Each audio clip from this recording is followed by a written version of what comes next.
Great.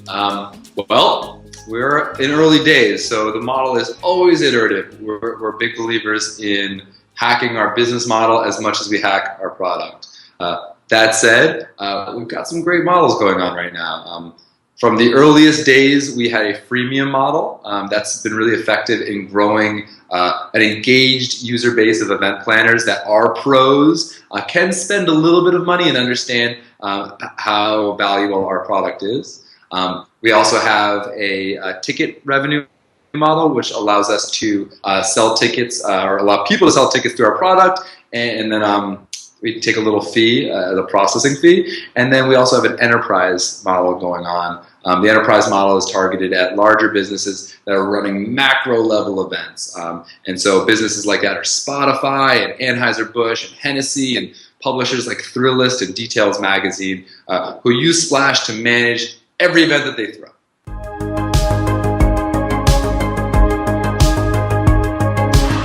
Great, it's a really great question, and yes, that first year was hard, to say the least. I think what our secret has been, our secret sauce has been, although our product and our strategy has changed dramatically. In the early days, we were a product more similar to a base camp for event planners. Nowadays, our product is focused at marketing and bringing to life the promotion of an event, pre and post. And while those are very different products, our vision, our goals are the same. And that's been a really important thing in our product. Making sure that everyone understands what we want to do is always tried and true. And that for us is making events easy and awesome. And that's really simple. So yes, our product has changed a lot, and we've had to move and shake and dodge a lot of bullets. But as I said, there's a beacon of light that guides our way, and that is the concept of making events awesome. Absolutely. All LED lights and movers. Gotta have the movers.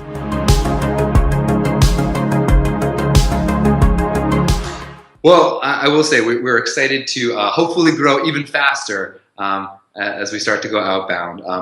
To date, our product has grown virally. We've been lucky enough to grow as our users grow. And a lot of these big brands that you speak about came as a result of finding us through a baby shower that they RSVP'd to, or getting an email invitation to a birthday party. And so that's been really wild to watch and to experience this type of organic growth. But to answer your question about how we keep our team on the same page, we do a lot of check-ins. I think something that I've had to learn as a CEO is to have immense emotional IQ, emotional intelligence, and to make sure to keep my team on the same page as I am. It's often very easy to think way towards the future and not keep everyone up to date. So the way that we do that is we have daily meetings, we have weekly scrums, and we have something called a SPLOF site, which is Splash Offsite. We take everyone to another location, and we really focus on what we're going to be working on for the next 2 to 3 months, and even look as far out as a year.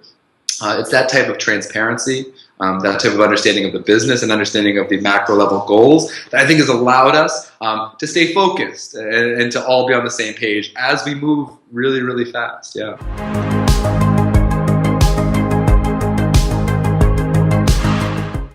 Oh man, what a question. And that, I think anybody who's run an engineering team has experienced people like that. I'm lucky to say that right now on our team, we've done an incredible job. Our guys are so laser focused. We've all drank the Kool-Aid, and so we don't have anybody bringing anyone down. That said, that can happen. The first answer to that question is hire slow, fire fast. I couldn't say that fast enough. I mean, it is when you need to fire somebody, get them out of there. That's number one. Number two is, again, those check-ins. It's over communication. A lot of time what happens is that when people have a problem, it festers, and they feel either afraid to come to the leadership, or they feel, they just don't feel like they can express it to the greater team. That's when real problems happen. I think keeping those pathways open is really important, and I'm learning as we grow how to make sure to communicate my availability, my openness to change. I will also say, as a leader of an organization, demonstrating that you are willing to make hard business decisions to accommodate what people feel in the organization is really important. It's really easy to pay lip service, but to actually make real changes is actually quite difficult. Often, that employee might not understand the greater vision, and so a lot of times it's a lot of give and take and just communication. But yeah, I'm learning. It's a fun ride.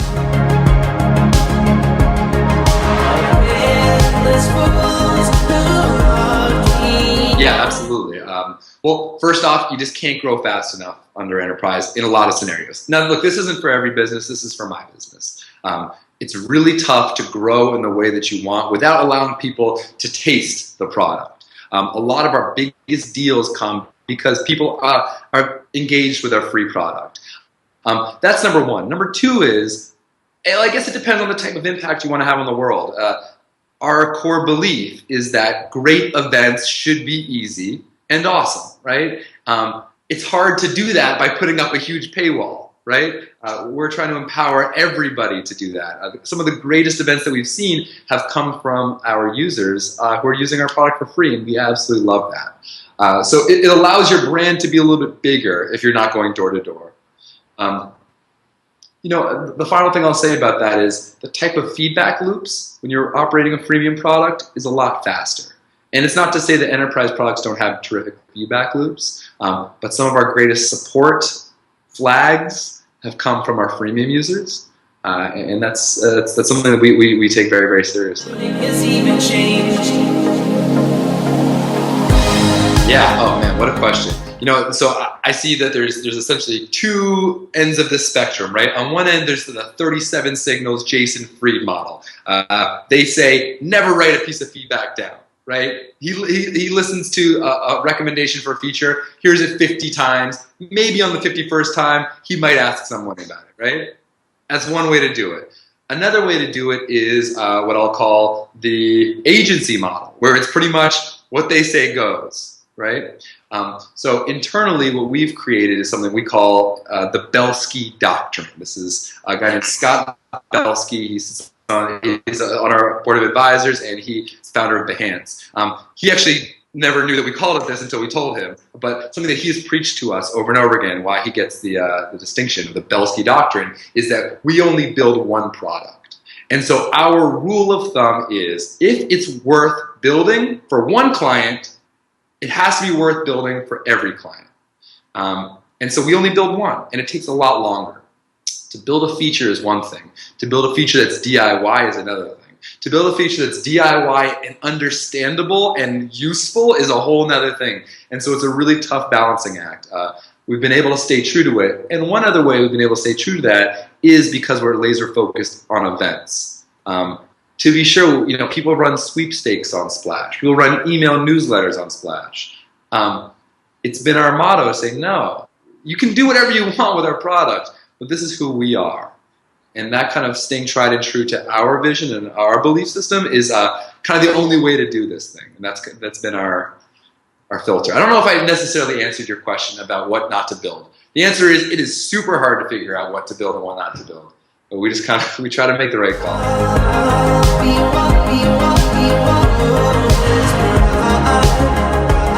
Well, yeah, I mean, they're both very significant businesses and built some really wonderful products.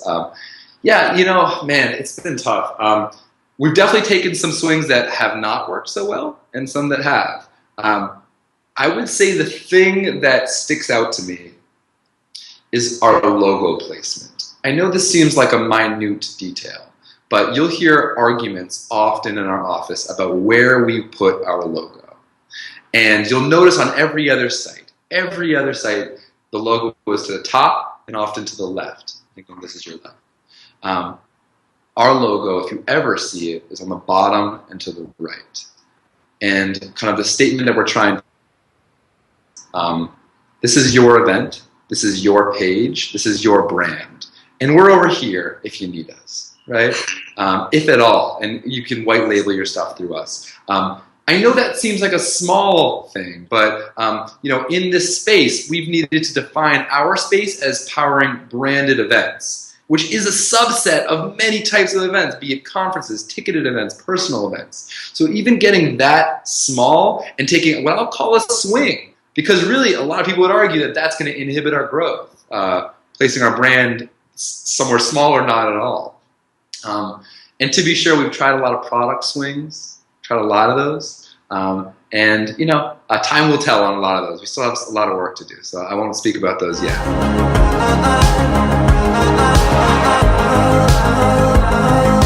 Yeah, you know, we've identified a couple tectonic shifts that have gone on in our generation that I think are worth noting when it comes to a brand and a brand presence. The first one is how millennials and our generation views valuables, valued items. For us, as we've experienced it, I would call it kind of experience rich. It's not necessarily what you own, it's what you do that matters and that completes your identity and completes kind of your social network, right? For that reason, people aren't as interested in buying, they're interested in doing. And a lot of that has to, you know, events are the perfect platform to showcase what you do. And for that reason, we're experiencing events as the greatest powers of content, of real-life content. And a lot of the brands that are using Splash are thinking of their events as content for their community. The second thing that we're experiencing is that you're so right, social has taken over such a large portion of our life, but in so many ways, social kind of falls flat. Social is a great place to learn and to talk, but it's not necessarily a great place to engage in a lot of situations. In a lot of ways, a digital brand is not enough. And for that reason, we're excited to be in this space around events, and events have always felt, it's always been a real passion of mine because it's almost the only scenario where a brand can actually give something to someone in their community, legitimately give a gift of an experience to someone that they want to engage with, someone that they want to capture as part of their community. And there's a real magic that goes on at these events. There's a real human interaction that happens. And the result is something bigger than any advertisement. It's bigger than any item you can buy. It's a memory. It's nostalgia. And so what we work on every day is how do we increase nostalgia? Our thesis is that the more nostalgia that you can create, the more people will like you as a brand. And I also just want to mention, I think it's worth mentioning, I'm, yes, talking about businesses, but not just businesses. In our day and age, people are brands unto themselves. I consider myself, humbly, a brand. And I think a lot of musicians, artists, yoga instructors, skateboarders, whatever it might be, they think of themselves as a brand, and really their best way of rallying their community is by giving them the gift of a memory and a gift of an event.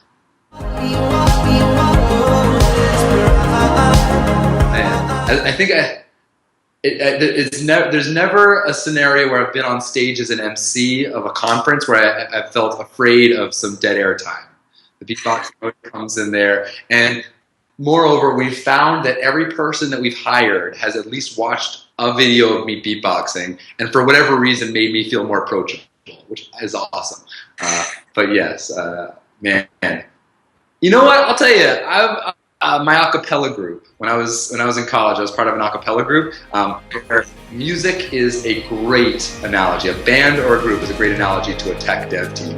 It's art in motion, moving very fast and trusting the people next to you. It's a big deal.